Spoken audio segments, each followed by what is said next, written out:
Hello, in this video, I'm going to show you how to present PowerPoint in Google Meet. The first thing, make sure that you have your presentation ready.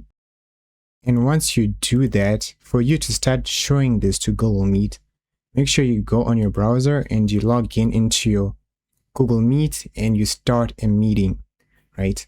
Once you do that, make sure that you go under here where it says share screen. Click on this. And here, make sure you click on entire screen and you select the screen and click on share.